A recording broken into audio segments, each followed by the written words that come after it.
São 6h41 e ontem teve uma importante reunião. As entidades sociais que mantêm convênio com a Prefeitura de Bauru para a prestação de serviços, por meio da Secretaria de Educação e Bem-Estar, ganharam um tempo aí para as finanças ficarem em dia, O reajuste anteriormente negociado de 6,5% vai ser aplicado. Houve uma reunião entre as várias comissões, entre elas a que comandam essas comissões, a vereadora Estela Almagro, também o Coronel Meira e a Chiara Ranieri.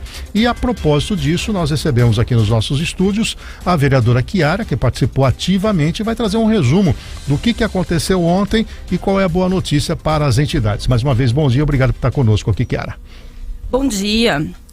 A reunião de ontem, na verdade, foi uma sequência de reuniões que já vem acontecendo, em especial com relação ao reajuste. Nós estamos desde o ano passado conversando, fizemos reuniões públicas, a respeito dessa necessidade, e durante o chamamento que foi feito pela Prefeitura, as entidades que se prontificaram a dar continuidade aos serviços, solicitaram então que a gente tivesse esse reajuste de 6,5%. O edital aberto na época, ele previa 13,5%. Então, em reunião pública foi assumido um compromisso de que o edital não seria suspenso, a gente não teria atrasos para a finalização desse chamamento, mas que a posterior, esse reajuste seria feito. Então, foi um compromisso assumido ainda em outubro, novembro do ano passado. O que, para nossa surpresa, foi grande na sexta-feira, quando houve uma reunião na Secretaria Municipal de Educação e foi informado que as creches não teriam esse reajuste de 6,5%, porque o máximo seria de 25% de aditivo nos 3,5%. Então, 6,5% daria sobre o percentual mais que o dobro. Isso. Então, pouco menos que o dobro, Isso. Então, chamou um pouco a atenção, houve, uma grande preocupação das entidades, e aí a gente fala das 29 creches conveniadas com a educação, que o compromisso foi especificamente com a educação, a assistência que tem as entidades credenciadas para os diversos serviços da assistência, naquele momento disse que não poderia fazer os 6,5%. Então, nós tivemos esse compromisso e na sexta-feira nós ficamos bastante preocupados. O que ontem, na reunião com o secretário de Finanças participando, foi sanadas as dúvidas da Secretaria Municipal de Educação e reassumido o compromisso dos 6,5%. O que eu entendi é que os 25% seria sobre o montante geral. Exato. E não sobre o percentual. E aí que abriu espaço legal para essa decisão. Exato. Então, existe um entendimento da Secretaria de Finanças que está acostumada com esse tipo, de aditivo, e a Secretaria da Educação não sabia, e acabou passando uma informação equivocada. E você acha que esse não sabia é o noviciado, está faltando assessoria, falta diálogo? Porque a gente também tem visto que pareceres do setor de negócios jurídicos têm se arrastado também no executivo. Como é que você vai para uma reunião na virada do ano, promete algo e não tem todos os atores envolvidos, principalmente finanças?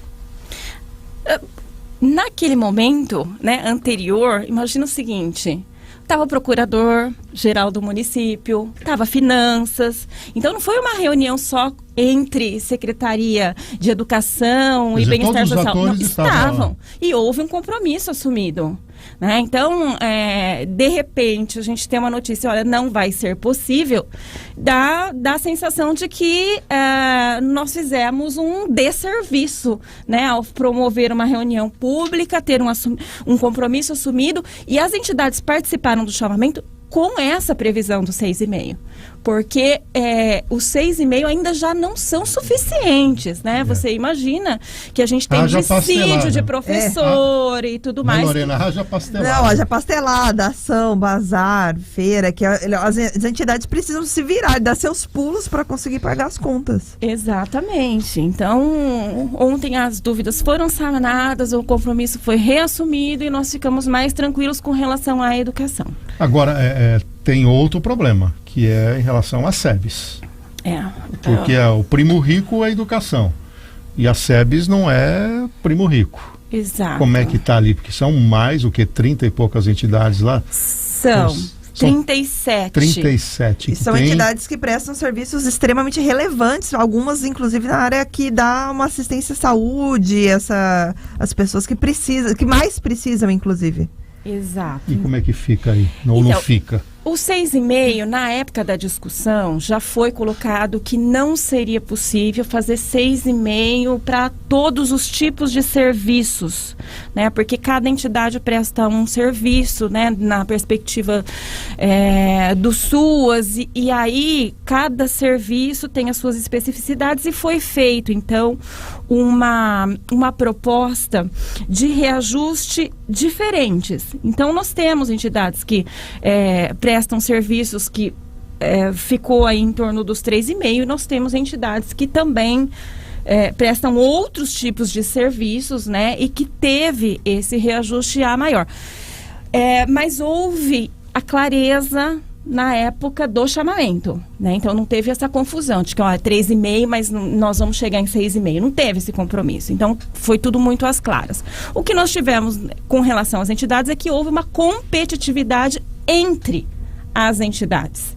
Então, no chamamento deste ano, nós tivemos entidades que prestavam serviços, por exemplo, a PS, que não foi credenciada para prestar serviço. E vai ter uma compensação financeira, vai ter uma chamada extraordinária para R$50 mil de aporte lá na associação, pelo menos é a informação que nós temos. A APS é uma entidade que ela teria um orçamento de 650, né? E aí não está credenciada, então a gente tem aí uma situação para finalizar o contrato.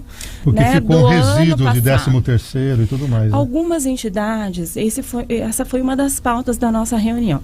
Algumas entidades da assistência e da educação tiveram dificuldade em fechar o convênio, o contrato da prefeitura de 2021. Tá? Então, com o E-Social, o terceiro setor teve que se adequar para agora. Só para esclarecer para o nosso ouvinte, antes do E-Social, você tinha uma certa flexibilidade, né? Isso. Fechou lá o ano, mas ainda você recebe verba do outro ano, joga lá. Mas houve uma decisão de que isso tem que fechar no ano fiscal e o E-Social trava o sistema. Então, quem não pagou o 13º contando com a verba pública, esse ano não pode voltar para lá para fazer o pagamento desse compromisso do ano passado. É isso, né? Isso. Então você pensa assim, a folha de dezembro paga em janeiro, a gente teria que estar contando com recursos já provisionados no contrato do ano passado. Então a gente não pode pegar o valor repassado de 2022 e pagar um compromisso de 2021, né?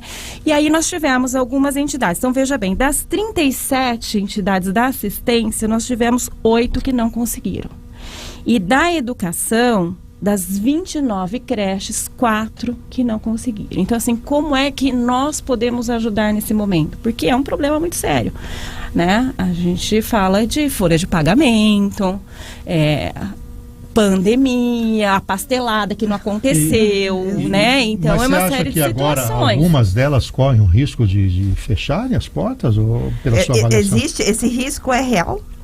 Olha, a solicitação que nos foi encaminhada e que nós encaminhamos também para a prefeitura e que estamos discutindo de alguma forma a gente ter um aporte da prefeitura para salvar neste momento, com um compromisso de que isso será resolvido em 2022 e a gente não teria esse problema. Então, a solução proposta pela prefeitura ontem foi a de que, em reunião com o Ministério Público, seria proposto um TAC para que a prefeitura socorresse nesse momento as entidades, né? Essa reunião estava agendada para ontem à tarde, parece que houve uma alteração para sexta-feira, mas eu acredito que essa solução venha para resolver essa situação pontual desse ano. Só para a gente fechar essa primeira parte da entrevista, a Câmara vai acompanhar daqui para frente, corpo a corpo, essa questão? Olha...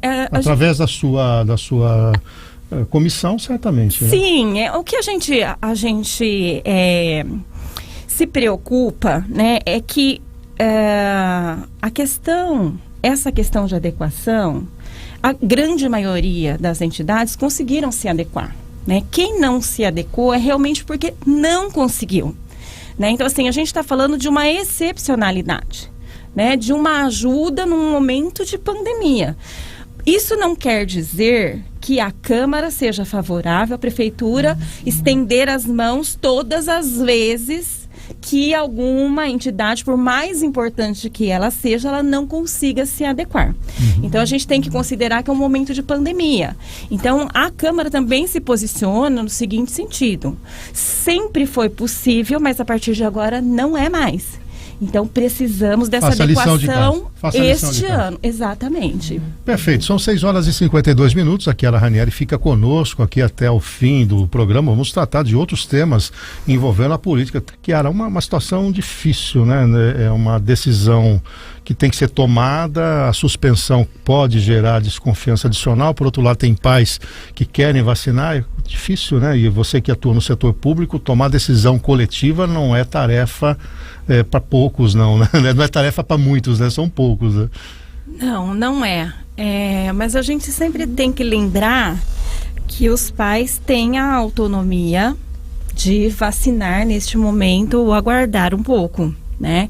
Então, acho que fica aí um alerta, né? A própria Secretaria de Saúde de Lençóis dizendo... aliviamos a equipe, estamos aguardando. Então, acho que é uma sinalização, né, de que é importante a vacinação, mas talvez seja importante os pais ponderarem se é para sair correndo vacinar ou se aguarda mais um pouquinho. Eu acho que tudo isso tá... Quem é pai e mãe, aí eu falo como mãe aqui, né? Eu falo como agente político, a gente não tem que trazer dúvidas para aqueles que nos acompanham, mas como pais, eu acho que a gente tem que colocar a preocupação também, né? Acho que é importante, eu com certeza... Eu tenho uma filha de 7 anos, né? Então tá nessa fase que vai começar. Nesse momento são as crianças com comorbidade, então a gente também tem que considerar que a gente está falando de uma criança com comorbidade que tomou vacina. E aí a gente realmente tem que ponderar, né? Qual é o momento? Bom, Chiara, nós temos essa reunião extraordinária e o sindicato diz que nem fez a assembleia, que a prefeita está desejando antecipar o pagamento, vamos ver o lado cheio do copo ou evitar a discussão vendo o lado vazio do copo. Meio inovador, né? Assim, essa questão de mandar um projeto na Câmara sem antes ter discutido com a própria categoria. Então... É inovador para melhor ou inovador para pior? É para pior, né? Eu acho que primeiro a gente combina com os interessados, né? Eu acho que a Câmara, na verdade, é a última instância, né? Eu acho que depois de todas as discussões feitas, a Câmara acaba por aprovar, né, aquilo que foi discutido. E o reajuste também, 10,06, né? É a inflação do ano passado. Então, assim, nós já ouvimos do próprio sindicato, né? Assim, sendo colocado como algo que não foi o que se imaginava. Eles falam em 20%, né? E aí fica difícil para a Câmara, né? Assumir essa posição sem antes haver a discussão. É muito complicado isso. Bom, mas amanhã tem a sessão extraordinária e, portanto, vai ter que ir para lá. Vai ter que se posicionar lá. Não tem como não participar, né? Então, vamos lá. Chiara, você tem tido uma posição, se a gente pudesse falar de situação e oposição, você tem marcado um território de oposição ao governo municipal da Suelen. Como é que você viu aí esse movimento recente do loteamento, vou colocar essa palavra, da família Rosim, nos partidos aqui em Bauru, Patriota e PSC, inclusive deixando de fora o líder da prefeita, o Marcelo Afonso, de uma discussão, tanto que ele pediu exoneração, que por sinal já tem consequências, viu? Os apadrinhados do Marcelo Marcelo lá na Indurb já foram cortados, né? Tem diretor lá que já perdeu o cargo já com consequência desse fim aí. Mais gente de Birigui à vista. Como é que você vê esse movimento dos Rosins? É o jeito Rosim de fazer política, né? Eu acho uma falta de respeito muito grande. Eu acho que na política a gente tem que saber valorizar quem estendeu as mãos, né? E no caso do Marcelo, é um vereador que eu tenho acompanhado durante um ano, né? Conheço a atuação dele de forma muito próxima, a gente acompanha e sabemos do quanto ele se esforçou, inclusive durante o período eleitoral, né? A casa dele foi o QG da campanha eleitoral da prefeita. E da festa também. E também, né? Então, assim, e não é uma pessoa que não defenda o governo. Então, assim, não existe nenhuma traição da parte dele para que ele tivesse sido expurgado do governo. Ele né? tem dificuldade na sessão de uma verbalização melhor. Por vezes ele leva a bola nas costas porque não combinam com ele os temas, né? Aí fica um tal de mandar o WhatsApp, esclarecer. Então, ele exercia um papel de liderança, mas ele não tinha o conteúdo que seria necessário para uma defesa. Entretanto, tem esse histórico aí de um apoiador de primeira ordem, alguém que acolheu na casa, alguém que fez campanha e ser alijado de um processo de mudança estrutural do partido me parece pelo menos uma falta de consideração e de reconhecimento e de gratidão até, né? Não, eu acho que existem duas situações. Uma é a liderança na Câmara. Ele não precisa necessariamente ser o líder na Câmara por ser do partido. Eu acho que a liderança ela tem que ser exercida por alguém que tem experiência de legislativo, né? E não é o caso do Marcelo. Ele é um vereador de primeiro mandato, se esforçou bastante, mas ser líder é muito difícil. Ser líder sem informação é muito mais difícil.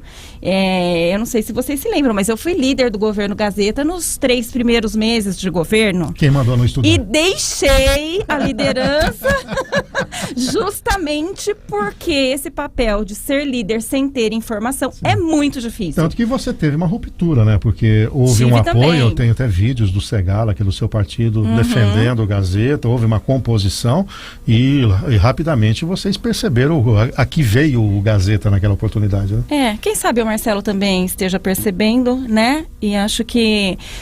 de outra maneira, né? A sua percepção foi uma percepção crítica. Sim. E uma iniciativa da tua parte. A dele foi um passa-moleque, né? Eu acho que certas coisas não se faz na política. Acho que erra a prefeita ao ter uma atitude dessa, mesmo porque na política a gente aprende muito, né, sobre as pessoas a partir desse tipo de postura. Então, essa postura ela não espelha uma situação intrínseca ao partido patriota, né? Mas ela espelha uma situação de uma líder no município perante a todos os outros políticos, né? Então acho que essa leitura ela é mais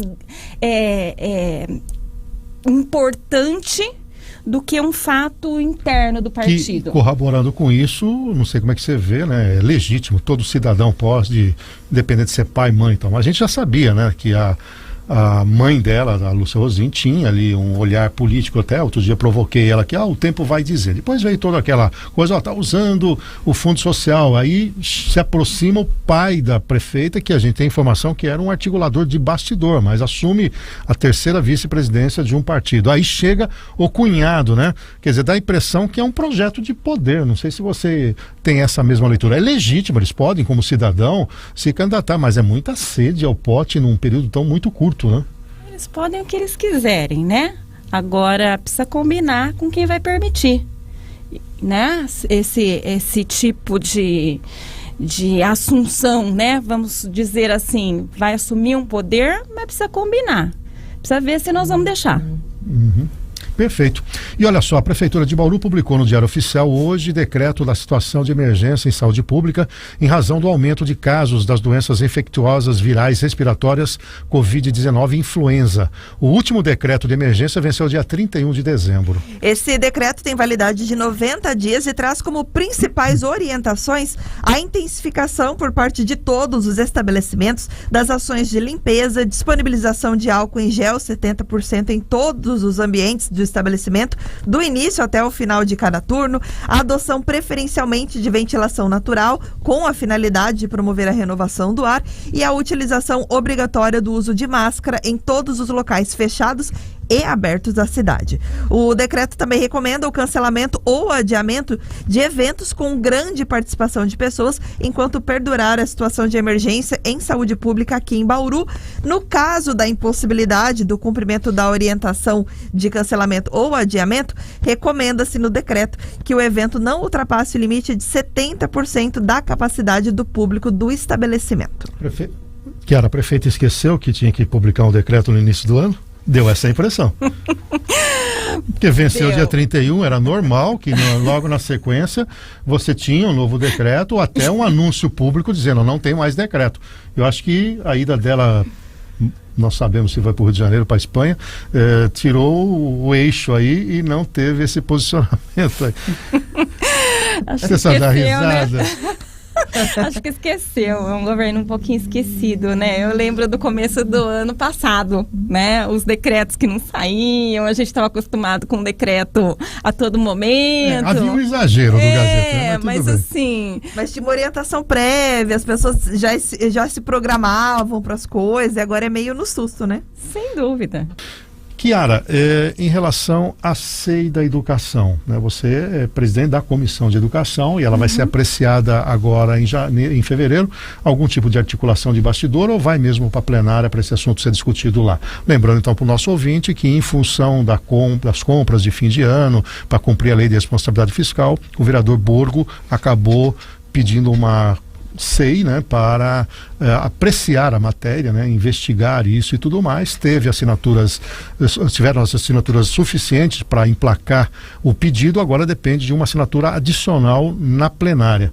Como é que você vê essa situação? Olha, a Comissão de Fiscalização e Controle e a Comissão de Educação está se debruçando sobre os processos. Nós estamos com a cópia dos processos. São 10 processos, né? E os 10 processos estão sendo avaliados. Nós teremos uma reunião das duas comissões a semana que vem. O vereador Borgo não compõe nenhuma das comissões, não está participando desse processo. Pediu a SEI sem conhecer, né, os processos, o que eu acho que é um grande equívoco, porque é um caso de comissão processante e não de comissão especial de inquérito. Mesmo porque eu participei da última comissão especial de inquérito, que foi a comissão que avaliou os contratos da prefeitura com a FERSB, e que foi muito difícil pela falta de comprometimento da prefeitura em enviar as informações que a comissão precisava para fazer o trabalho. Então, a partir daquela SEI, nós já entendemos que nós teremos problema nas próximas SEIs. Os elementos que nós temos nos 10 processos são elementos para uma processante, inclusive para cassação de prefeita.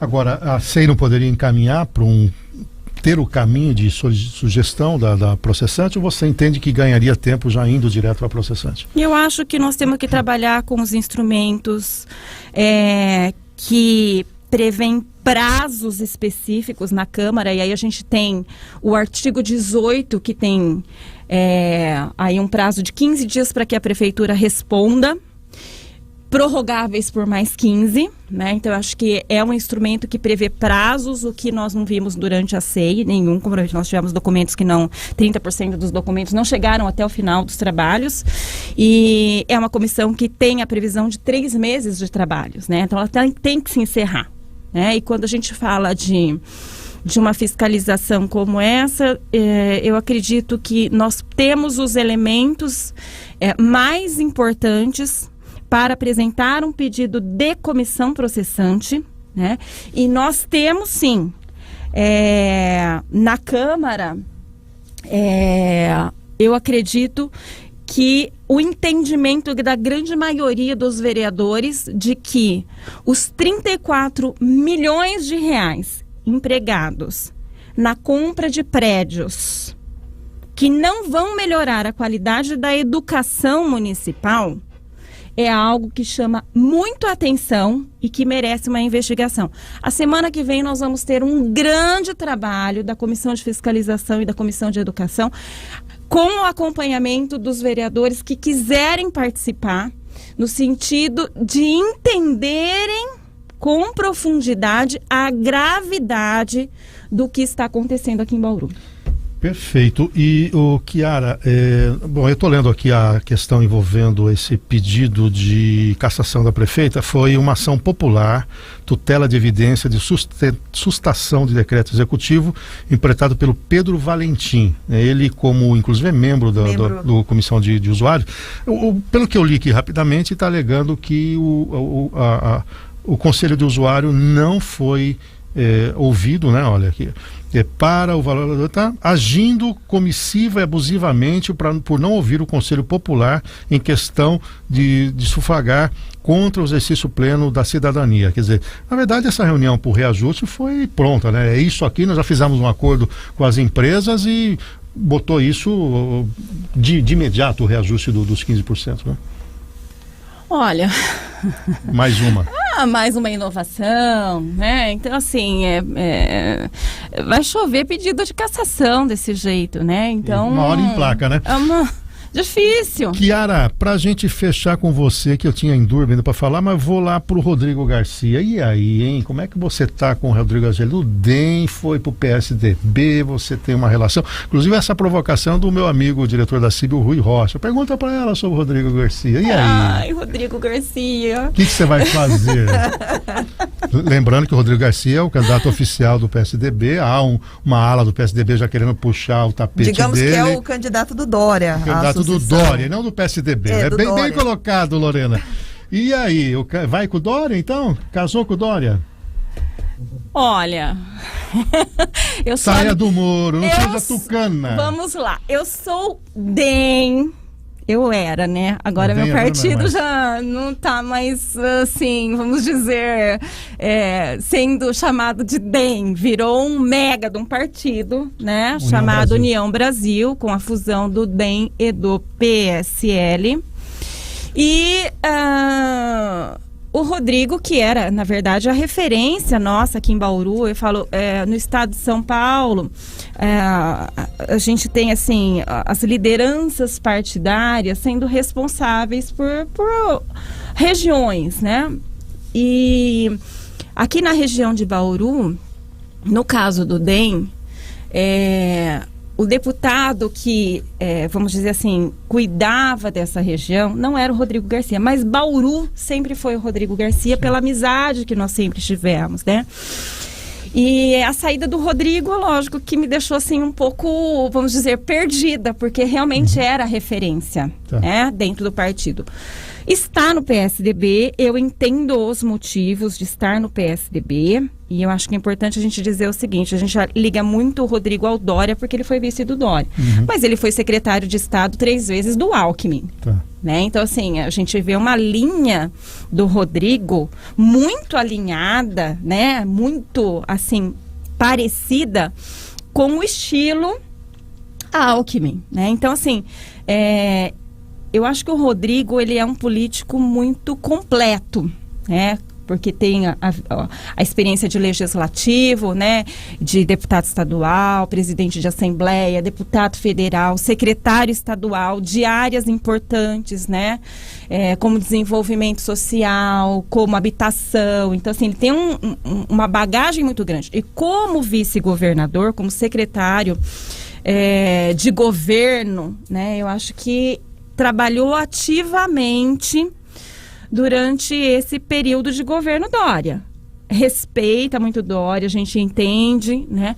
Mas o Rodrigo não é o Dória. Uhum. E é nessa linha que você vai. nessa linha que eu vou. E eu gostaria muito de vê-lo governador do estado de São Paulo. Muito bem, essa é Chiara Ranieri, vereadora aqui em Bauru. Muito trabalho nesse recesso, hein, Chiara? Boa sorte amanhã, se tiver essa extraordinária. E naturalmente aqui no Cidade 360 queremos sempre a sua opinião, a sua avaliação política da cidade. Foi um prazer recebê-la aqui no Cidade 360 em 2022. É um prazer sempre estar aqui com vocês. Adoro! Eu disse que o crachá já está à disposição. Tem muitos elogios aqui, viu, Chiara? O Elcio Biscaro ainda disse, com a vereadora Chiara, a audiência está no topo. Ah, muito bem. Bom, então 7 horas e 50 minutos, estamos no topo e atrasados, né? Atrasados. Vamos então para o intervalo comercial.